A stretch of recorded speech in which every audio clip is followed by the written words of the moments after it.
World premiering, introducing for the first time, Pew News.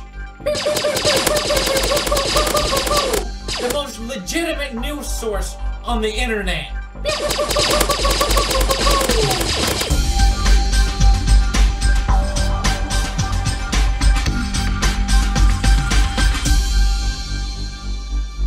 Pew News, the place where we talk about things that happen on the internet, topics that are of interest. News number 1: J.K. Rowling is under the fire lately. J.K. Rowling responds to gay Dumbledore controversy. J.K. Rowling, the wonderful author who didn't take a second before calling me out publicly for being a fascist. Thank you, J.K. Basically, what happened was that J.K. Rowling, the queen of afterthought, after writing 7 books, she thought it would be nice that if Dumbledore, without any hint in any of the 7 books, that Dumbledore, one of the main character, was a homosexual. A nice little afterthought, you know. Of course. And you know why? Because they're no different. That's why. That's how genius I am.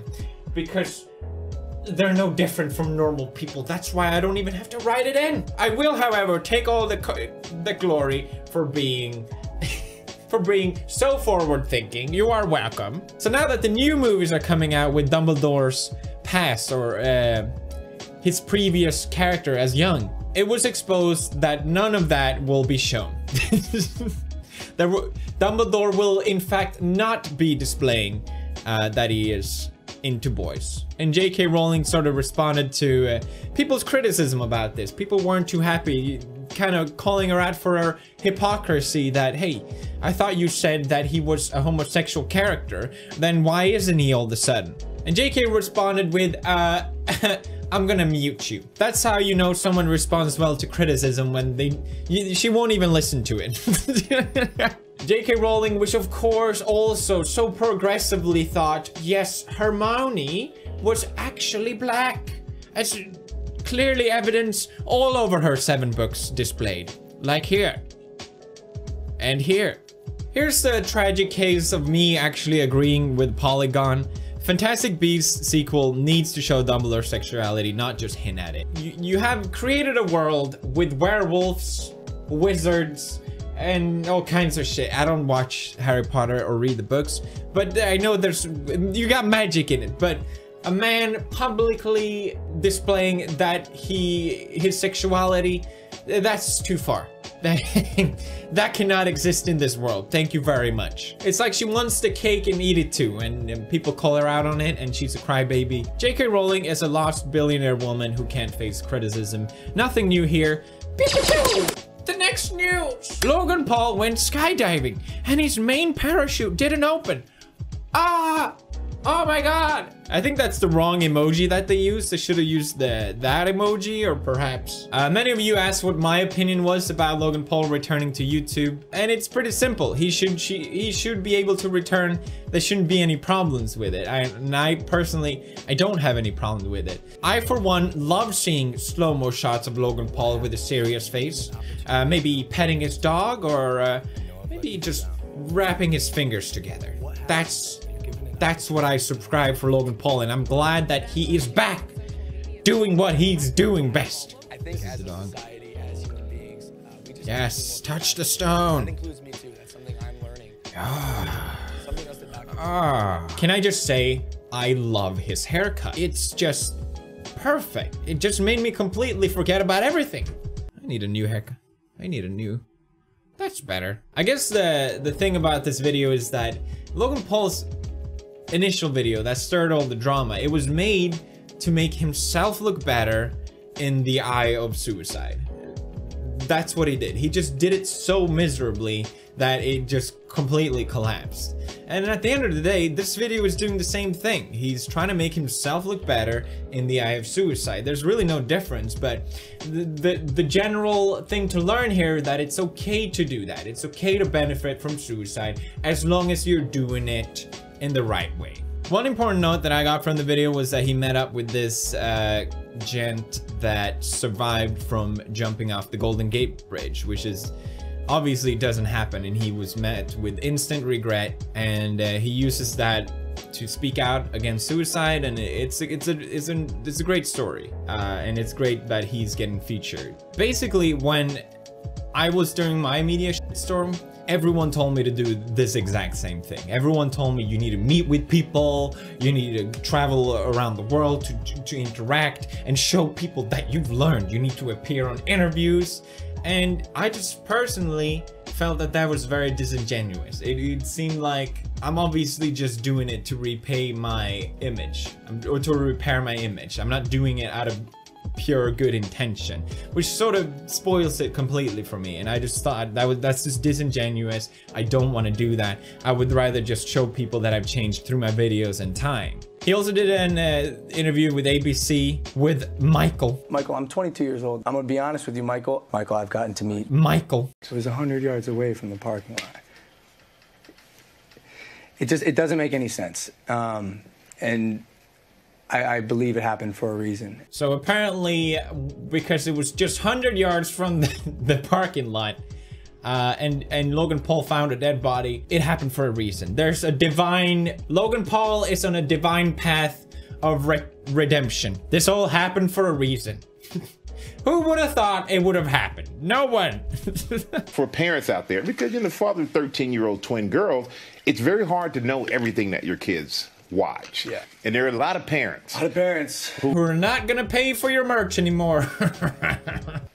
Every parent I meet whose kids are under the age of like 12, I go, hey, you let your kids watch my stuff? That's right, parents. Don't worry about everything that happened. It wasn't Logan Paul's fault. It was your fault, okay? You should not have let your kids watch his videos. What are you, stupid parents? Come on, man. What are you doing, parents? Obviously, it's not Logan Paul's fault. When you put out content like that, do you realize the age of your audience? It's odd because, Michael, I'm 22 years old. It's not like I'm making content necessarily for kids. Mm-hmm. You 100% are making content for kids, Logan. You know your demographic. Every YouTuber ever knows their demographics. That's how you're successful. It's in your analytics. And it's also, you meet them. I know people say, well, only the young ones show up at events like this and stuff like that. But no, when I did my meetups, there were all the people there too. They were not just all kids. In fact, there were more young teens and or young adults than kids. You're lying. You're just lying. I try not to live my life thinking about money.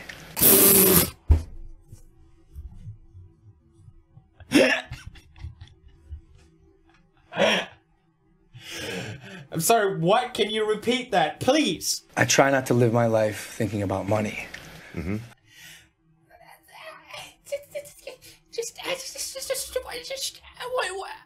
Your whole channel is built about money, Logan. It's the only thing that draws in these little kids to look up to you. Oh, look at all these flashy car you have, the mansion. Your whole brand is built around it, Logan. Are you kidding me? The 2017 year in review video, where do I begin? I guess I could start with this. At 22 years old, I bought my first house for $6.5 million. Mm-hmm. But I wasn't quite satisfied, so I had a koi pond put in.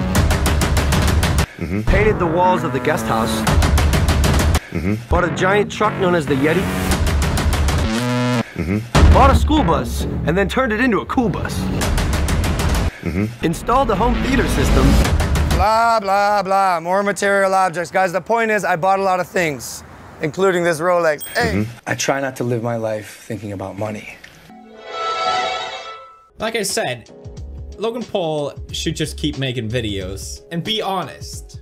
That would be my advice. And as long as he's not, I'm gonna call him out on it. Now, which brings back to this headline. Logan Paul went skydiving and his main parachute didn't open. He posted on Twitter that he had to cut away his main parachute because it didn't open, and he had to use the blue reserve parachute. Remember the guy that jumped off the bridge and survived? Well, now Logan Paul has someone that he can relate to it. Normally, I would think better of people, but seeing Logan Paul's behavior, and I think I'm someone that can understand this sort of mentality, where you're just dishonest. I really truly think that he just jumped with the second parachute.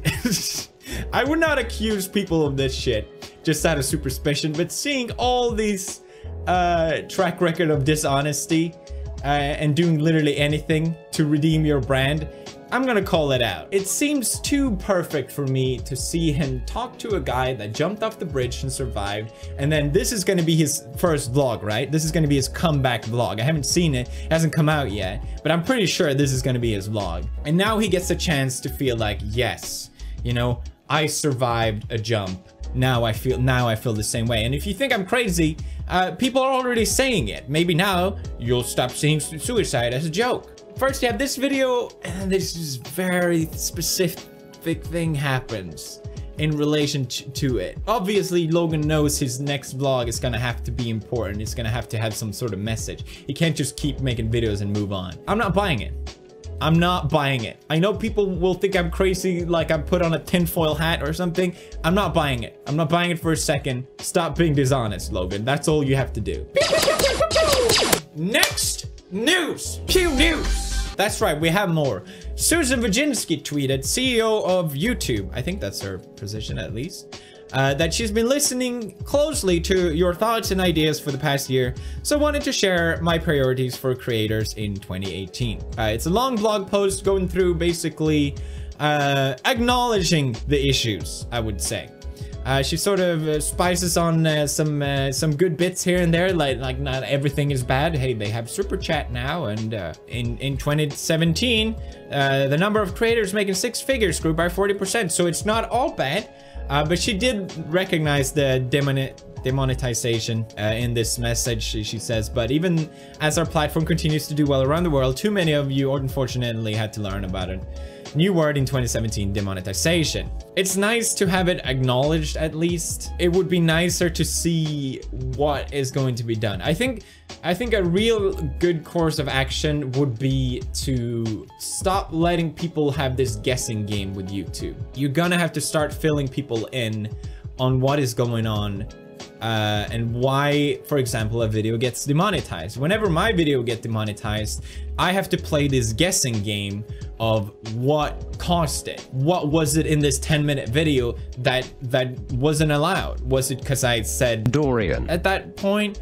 Was that too much? You never know. It's so, I wish they just say, hey, this doesn't fit into our community guidelines. I can go, oh, okay, I'll cut that out, not a problem. And then I can move on with my day.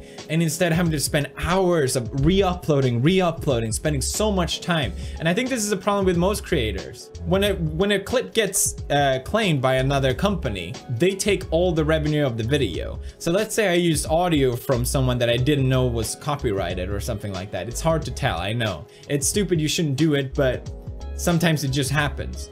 And they claim the video, they get all the revenue. And plus that, they don't even have to say why they claimed it or what is claimed. There's still so many issues with the system, and they're making it harder for creators to earn their revenue that they deserve. You have really creative people really making amazing stuff that don't get the revenue. Just to give an example, you have this really creative meme video that I re-uploaded because I wanted to react to it. It's a really great video, probably took a shit ton of edit to put in. And it's to display the memes of 2017. If I showed this bit in my video, the company that owns this video can claim my video and take all the revenue for this entire video just because I showed it. That's enough to justify the claim. There's so many issues, and I think that's what needs to be addressed. Stop letting YouTubers have this guessing issue. I do think they are going to make an effort, and I'm glad this is talked about from Susan direct. I hope that Susan makes more statement like this. I think it's great. And it gives some transparency and generally a direct reply to the community. Pew news. What are your thoughts on some of the stuff that we discussed here today? Let me know. Also, make sure that you check out the new merch. Now it comes in hoodie. That's right. Leave a like if you enjoyed, and as always, squad for mail. Every parent I meet whose kids are under the age of like 12, I go, hey, you let your kids watch my stuff?